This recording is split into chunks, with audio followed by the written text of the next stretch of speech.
to Mazi Nnamdi Kanu's case in chief before Justice Omotosho. He was saying in effect that I'm not saying that the government does not have the right to prefer charges against me. I also heard when he was requesting to talk to his lawyer over an issue that the lawyer was raising about misunderstanding about some things he wrote in, he gave him to file for him. He's feeling bad about not being able to speak to his lawyers, but I remember very well that he sacked his lawyers. No, he didn't sack his lawyers. Ebe nsi ewetara n'ozi abụ n'ụlọ ozi ndị sim.ch asịrị FM aka mbụkwa nwanne gị nwoke 042 Solex onye akụkọ ụwa. Ihe onyonyo a ị na-ahụ n'iru ebe a bụ ihe onyonyo nke anyị hụrụ site n'ụlọ ozi ndị African Independent Television bụ AIT aha mkpọbiri bụ ebe ha nọrọ wee gbaa nwanne anyị nwoke a bụ onye ụkọchukwu ajụjụ ọnụ. Ya bụ nwanne anyị nwoke bụ Right Reverend Dr. Ike Egbeonu bụ onye bishọp Diocese of Oji River nke dị na steeti Enugu, bụ otu onye n'ime ndị gara wee leta Mazi Nnamdi Kanu ụbọchị ole na ole gara aga na ụlọ mkpọrọ nke dị na Sokoto, bụ ebe a bugara ya kamgbe Justice James Omotosho mara ya ikpe wee tụọ ya nga kamgbe 20th November 2025.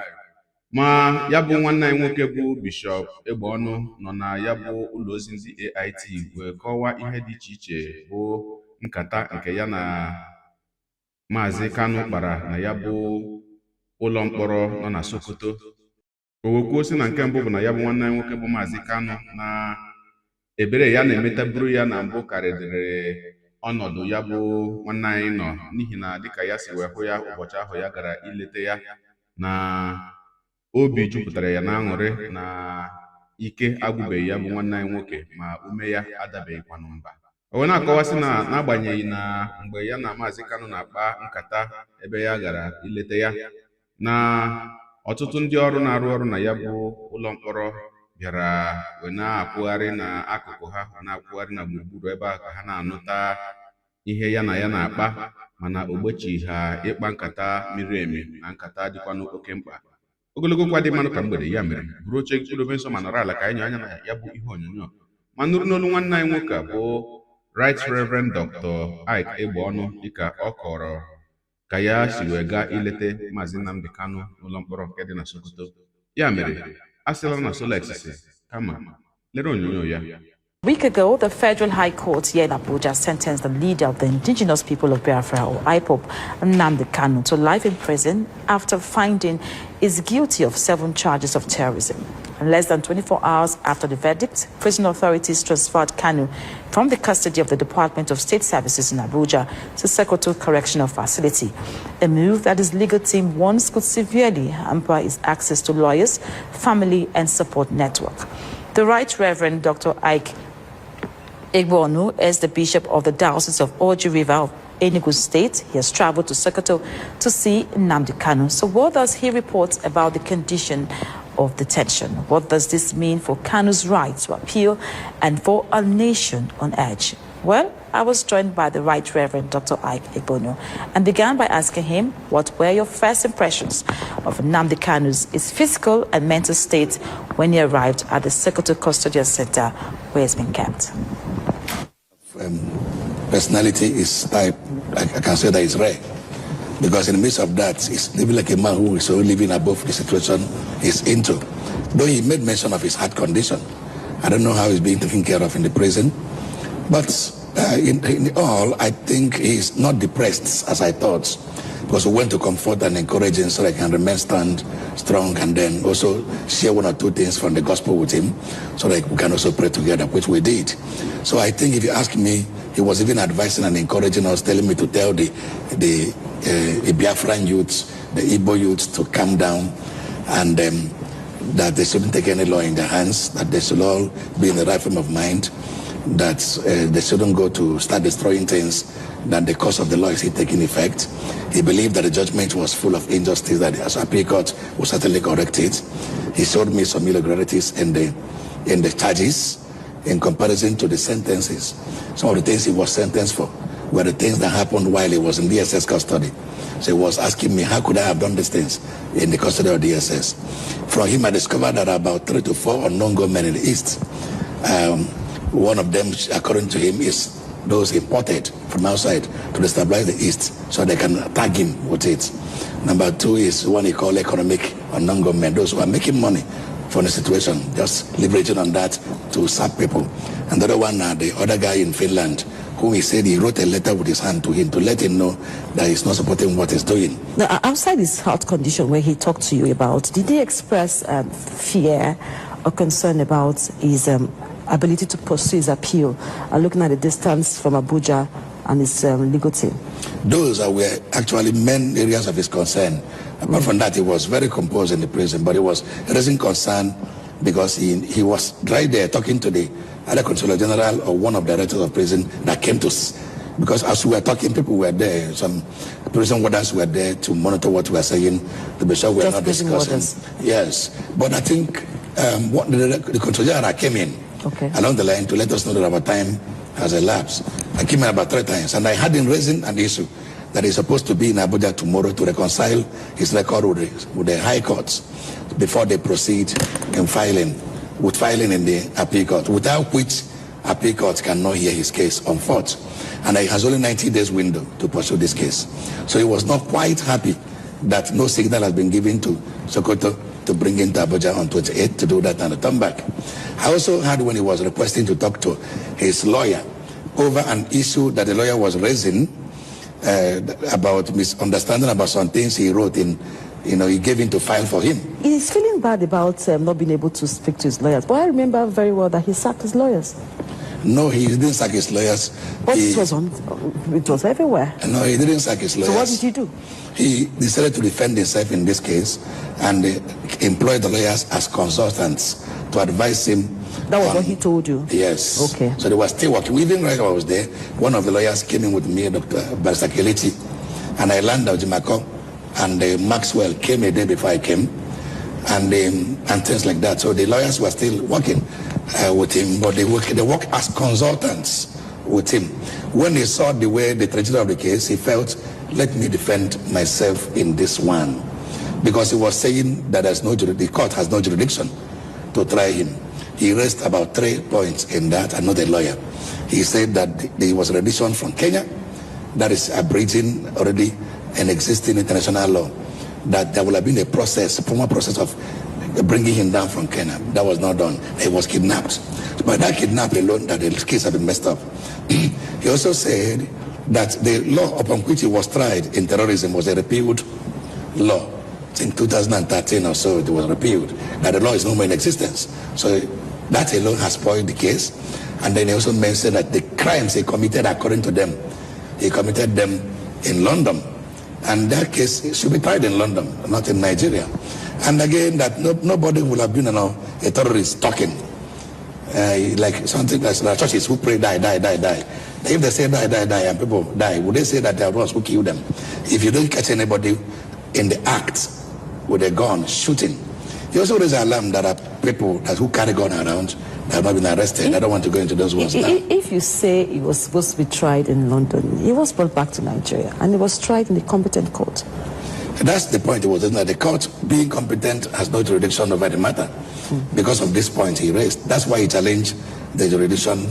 He put a motion for challenging the jurisdiction of the court.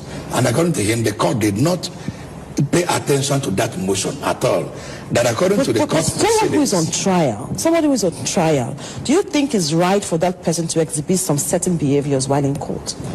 That is also an issue. From another lawyer who was there, he behaved rudely. But the lawyer said that he understands why he was behaving rudely. There was not given room to tender his final written address, which is a right of every defendant, that the court refused him tendering that. And that is a kind of incriminating him.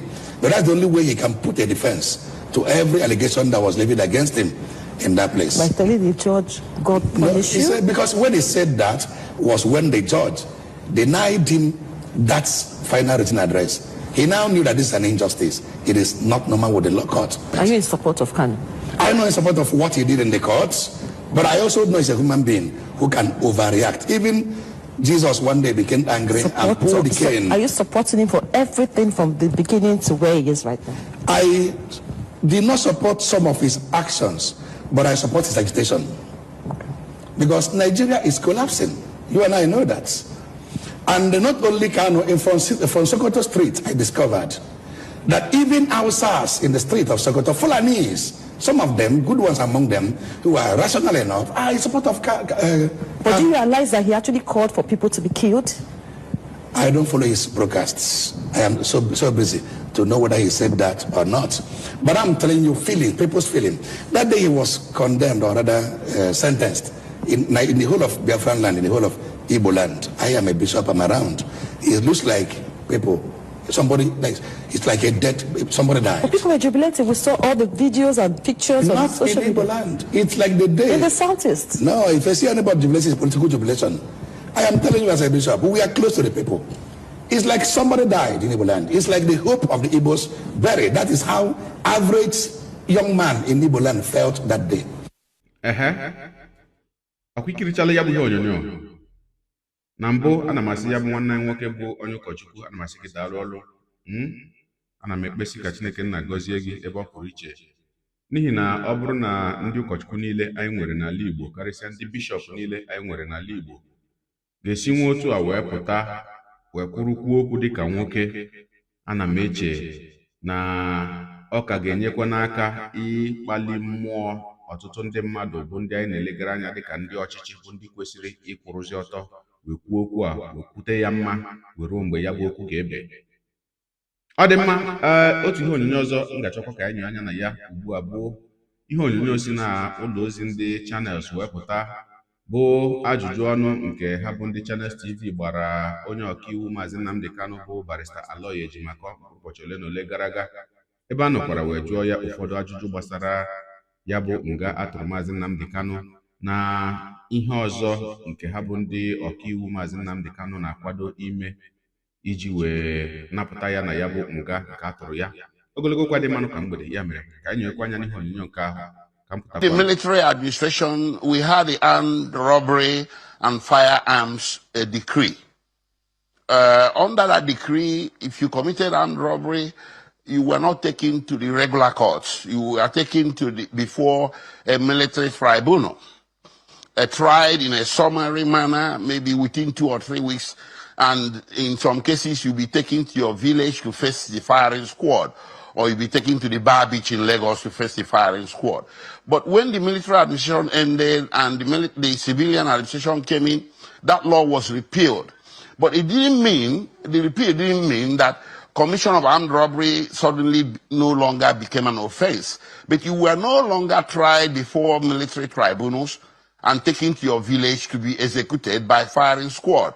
Your offense will be brought to be in conformity with the current law, which probably it may carry death penalty if you committed armed robbery, but this time it will be by hanging. And the procedure for trying you no longer will be a tribunal procedure empaneled by military officers, but in this case, it will be empaneled by judges, and you'll be tried in the regular courts. I believe this to be the closest analogy to Mazi Nnamdi Kanu's case in chief before Justice Omotosho. He was saying in effect that I'm not saying that the government does not have the right to prefer charges against me or to bring me before this court to try me. But by God Almighty, I should not be tried under a law or provisions of a law that was repealed as far back as 2022. So you have read Section 98. I'm familiar with it. It is arguable whether Mazi Nnamdi Kanu's case was an ongoing case, as contemplated under that section that contained the 7th clause. You see, there's an argument, which I think is very strong, that Mazi Nnamdi Kanu's case was closed. It ended effectively on 13th October 2022, when by virtue of the discharge by the Court of Appeal. That extinguished that case forever and placed a barrier to bringing the case back under a law that had then, some months before, been repealed. So when the case went to the Supreme Court, and the Supreme Court vacated that judgment of the Court of Appeal, it was left for the government to bring the case in conformity with the current law, but not to proceed with the old. So Mazi Nnamdi Kanu was not saying that my offense has been extinguished by the repeal. He was saying, in effect, that the process or the law that should be applied to my case is the current law. I'll give you another example. When the Administration of Criminal Justice Act was enacted into law in 2015, Nigeria stopped using the Criminal Procedure Code. Nobody went back to Criminal Procedure Code from 2015 onwards till today. Everything that was happening under the Criminal Procedure Code was not automatically extinguished, but all of it was brought into conformity with the current law, which is the Administration of Criminal Justice Act. And I'll give you another example, which is very fundamental. Nigeria used to have a constitution before 1999, and that constitution is called the Constitution of the Federal Republic of Nigeria, 1979. In 1999, Nigeria enacted a new constitution. From that moment in 1999 to the 1979 constitution, that 1999 constitution also contains savings clauses that acts done or purported to be done under the 1999 constitution remain valid. Apply the provisions of the 1970 done after 1999. So this is the technology that will help our people to understand why Mazi Nnamdi Kanu was insisting that the repealed law should not be the law that should regulate the case against him. That was his case in chief. Thank you. Akwikirichala ya bụ ihe onyonyo gị onye na-egere akụkọ ụwa m ịmarala etu anyị si eme ya denyere ebumnuche gị otu isi ahụ ya bụ ihe nke ikiriri ugbu a na ngalaba okwu ka anyị mara uche gị n'ihi na uche onye adịghị ya njọ. Daalụkwa gị na-eso eburu anyị sonye, ekelekwa ngụgụ na-asị gị jide ka iji onye asị ya jide ka o ji ịmara na nke o ji kacha mma. Ekpere mbụ na Chineke nna ga na-anọnyere gị ọkụkọ gị na mbata gị na-etinyere gị aka n'ezi ihe niile nke ị na-eme. Gị taa bụkwanụ mbụ ị na-ahụhụ onyonyo anyị, asị gị nnọọ. Onye gị na ya ka nọkwa 042 Solex, onye akụkọ ụwa n'iru akwụkwọ efere mba ụwa.